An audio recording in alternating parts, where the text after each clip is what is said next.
السلام عليكم ورحمة الله وبركاته. أكم نجا جرتو أبوليان كان كوجالة تمدوتا في كواجمدوتا أكم عافيان كيسن جرب جرين مع الفكات. الحمد لله رب العالمين. أنا بريد على نسين جدا عشان ما هركفون وروني أمنتاح برالي سنين جدا بقى نجانا جراتن أبوليان كو علي في الجاري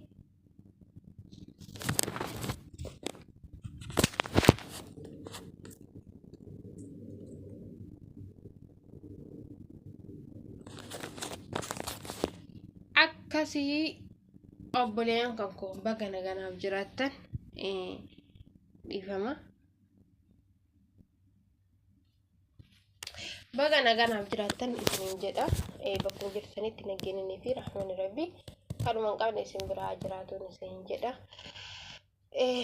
Maal haasa'uu dhufte jechuun keessan nuruu obboleeyyan kan koo wanni an haasa'uu dhufe waa'ee furmaateetii fi jawaadeeti. Jawaadeen akkuma dhukkubsatteeti jira waan ta'eef obboleeyyan kan koo osoo afaanii fi koomentii fi maalii fi sagalee viidiyoo namarraa eeguu osoo hin taane osoo afaanumaanii fi maalii fi jechuu osoo hin taane Oromoon teenna dhugaa rabbii sanii yoo dubbanne osoo jawaadee waan kana ta'e osoo furmaatee waan kana taate jettani wanni isin gootan sanii oli malee sanii kanaa oli malee kanaa gadii miti. Maaliif sanii ol wanni isin gootaniif maalidha? Viidiyoo nama gizee namni du'ee jedhanii fi gizee namni akkas jedhe view fi maalii fi koomentii fi laayikiin sanii ol garuu gizee namni jiru nama gargaaruu hin dandeettu Oromoon. Dhugaa rabbii sanii yoo isiniin jedhe ani hedduu takkaaniin laalee waa hundarrattu laaleetiin jira. Maali Oromoo yoo duune eenyu nutu ka'ee lafa sanii nyaata yoo nama kana gargaara nama kana bira dhaabbadha nama kana waa ta'a nama kana akkana godha yoo isiniin jedhan hin cadhiftan. Yoo namni kun waa ta'e waan kana ta'e jedhanii dubbatanii wanni Oromoon tun gootu sanii ol gizee namni jiru nu godha waan kana nu godha kana nu bira dhaabbadha yoo isiniin jedhan nama bira dhaabbachuu hin dandeettan. Walaakin yoo namni du'e ammoo sanii ol akka waan namni sun wayii deebi'ee nama sanii namni sun wayii deebi'ee nyaatoo gootan. Maal Oromoo hin ta'a akkana wal godhuun kun hin ta'a. Osuma gizee jirru walii boonne irra barbaachisaadha bar. Gaafa duune walii bo'uun barbaachisaa maaf fide? Maalidha faayidaan isaa? Abbaan sun lafa sanii ka'ee hin nyaatu waan isin gaafa inni san du'e gootaniif. Amma fakkeenyaaf jawaadeen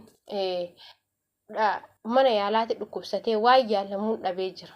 Furmaata yoo taate namni afaaniin dubbattee illee na gargaara yaa Oromoo ani isin malee hin qabu jetteetiin jirti. Namni gargaare nama hamami namni maali Oromoo hagana muluu garaa walii jabaachuu hin qabnu akkam. Oromoon magaalaa sanaa keessa jirtuu fi Oromoon magaalaa biyya Itoophiyaa irraa qabatee biyya namaa keessa faffacaatee jirtu nama ka fayyaa qabullee kennine ka fayyaa hin qabnellee kennine osoo gargaarree hoo jawaadee osoo gargaarree hoo maal jettanii isin akkiyya dinaara takkas taatu rihaala takkas taatu diraama takkas taatu osoo wali qonyee mucaa kana gargaarree bakka inni kufee kana kaafne inni kalee na gargaaraa hin jenne dalagataa jira akkuma nu dalagannu dalagataa jira.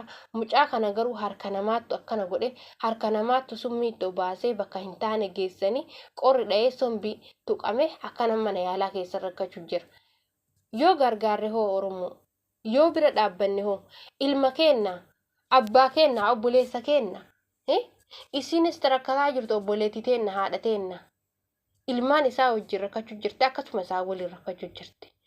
Ani maalidha namuma keenna kana bari yoo akkanatti ilaalle taazamnee jennu sammuu keessa yaannu jechuudha. Wallaahi ani osoo Oromoo raayyuu dhalachuu baadheeffaa jechuudha.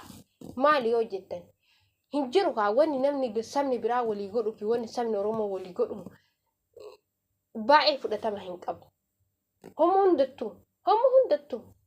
hundattuu nu wanyaachuu malee faayidaan keenya wanyaachuu malee wal gandaa wal qoonnee kana sani jennee wal fixuu malee deemnee tokkokkii irra teennee wanyaachuu wal arrabsuu waan hin taane waliin jechuu malee nu bakka itti nu arganitti nun argan bakka tinu argu hin qabne nu argani bakka namni illee rabbi illee nurraa hin jaalan dalannalle waan sila bakka tinu argu hin qabne argamnalle bakka nu akkasuma baay'inni kenna akka tiisisaa ta'e osoo baay'achuu baatanii nama miiliyoona hagana jechuu dhiisanii osoo nama 1000 takkadhaan santu barbaachisaadha nama 1000 takka santu waa hundaagaa jechuudha. Akkanattuu giriisaanu jedhan afaaniin gir jechuu malee hojiin agarsiisu hin beenu. Maal Oromoo yoo walii sagalee taane yoo wal bira dhaabbanne maali wallaahi. Nutti haa baratuume. Dirqama mana bananii jawaadee rakkateetiin jira jawaadee birrii guuraa jedhanii dirqama tokkokkii irratti iyyuu qabani. Kama iyyituu iyyuu mucattiin tun waggaa meeqa akkana rakkachuu jirti. Uf dandeette cinaa takka mana dalagaati fiigaa cinaa takka daa'imman sanii fiigaa cinaa takka isaa mana yaalaatitti fiigaa. Kana keessaa osoo si akkana bakka sadi qoodamtee si akkana fiiddu tan osoo si fuudhanii qacam godhan hoo rabbiin inshaallah isaan qacam haa godhu.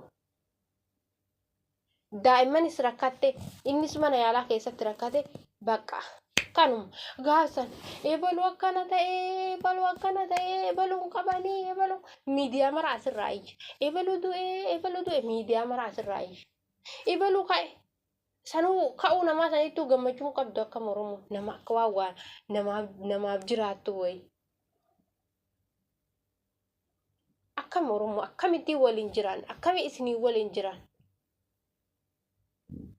maalidha bakka nu jireenyi keenya gandumaa fi gandaa golqoonnee wal arrabsuudha faayidaa hin qabnu rakkataa keenya gargaaru hin dandeenyu dirqama namni beekamtii qabu wayi kakka Mubaarak Musammaa ka akka maaliif namallee maqaadha kakka aslii ka akka ibaluu bakka nama gayyaamne dirqama kadhachuu qabna nu hin beennu san feetan kadhaasan feetan malee waan biraan feetan.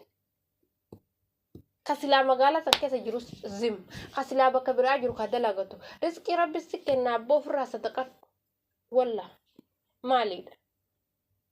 Ma obboleessi kan kee rakkata ma obboleetiin kan kee rakkatti. Kennu ofirraa rabbi sitti kenna. Yaa Allah rabbii obboleeyyan kan koo wal gorfachuudha. Ani waa nu arrabsitee waa kana nuuni jettee miti.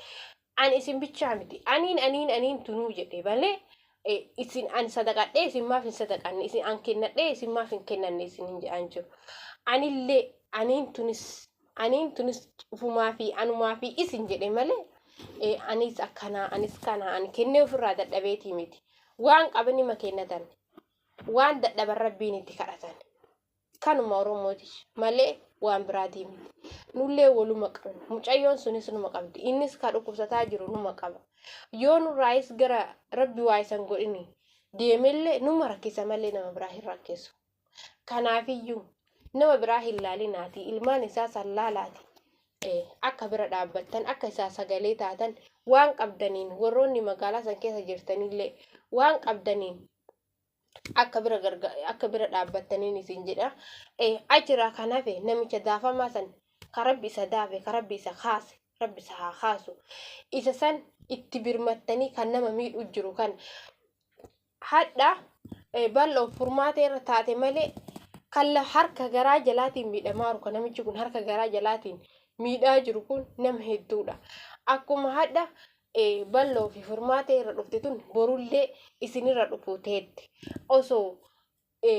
osoo argitan ofirraa birmadhaati namicha kana qabaati bishaani darba kuni waa du'aa bishaan sanittuun darban silaa shamsaniiti boollatti hawwaalanii